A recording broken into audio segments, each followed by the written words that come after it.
Well guys, it seems this Don't Pay UK movement is really gaining steam despite Liz Truss borrowing more money to freeze energy prices. Yep, she will borrow 170 billion or some shit like that to freeze energy bills at a level that's still too high for many people, meaning they either can't or just won't bother paying it soon. So yet again we have politicians lumbering us with massive debts our kids will be paying off thanks to policy decisions they've made over many decades by now. Yep, the Tories have been in power for 12 years, but Labour under the warmongering fuckpig Tony Blair also helped put us in the shit we currently find ourselves in. Obviously, the push for net zero is to blame for all this, alongside corrupt and worthless politicians who have obviously created these problems.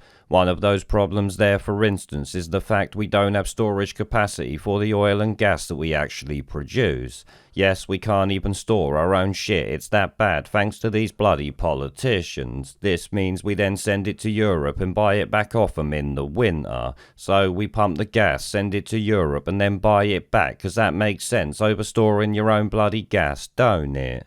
It's like watching a bunch of retards trying to fuck a doorknob out there. This, of course, don't help price rises, and this year we'll actually see them rise dramatically, it's been predicted. You see, with Europe running low, they'll either use the gas we sent them or sell it back to us at a higher rate. Either way, it's us losing out, despite the fact it come from the UK to bloody start with.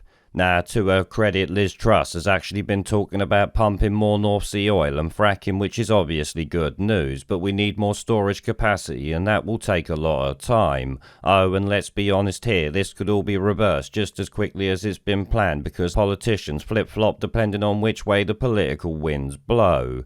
Plus, until all this WEF green bollocks is gone, I trust her as much as I do Keir Starmer, Boris Johnson, or indeed Anal Schwab. This I actually expect is the same for many of you, and while I don't trust this Don't Pay UK group, it might well help us push back against this net zero crap like rising energy bills will. I mean shit, even King Charles loves a net zero plan, so at this point I'll take all the help we can get. Now, as for people paying their energy bills or not paying them in this instance, I actually have to urge caution. There can be legal and financial consequences of this if the correct steps are not taken, so anyone planning to do it should obviously do a lot of research first. I'm sure from memory it involves writing to your supplier and a few other things like that, which I will link down below if I can find the information sheet on it.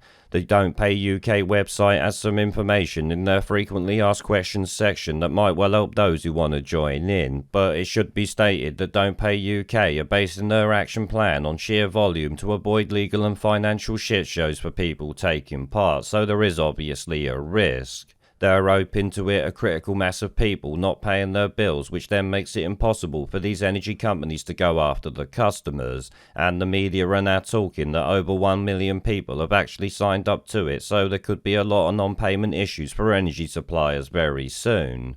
Of course, I should say that if these energy companies lose a lot of money from this, the UK government will bail them out, using your money of course just to take the piss, because obviously that's what they do. They did it with the banks, so you can be sure they'll do it for the energy companies who are all neck deep in net zero green energy scams alongside them. They can't let them fail because their dreams of net zero utopia could be damaged alongside it if they do.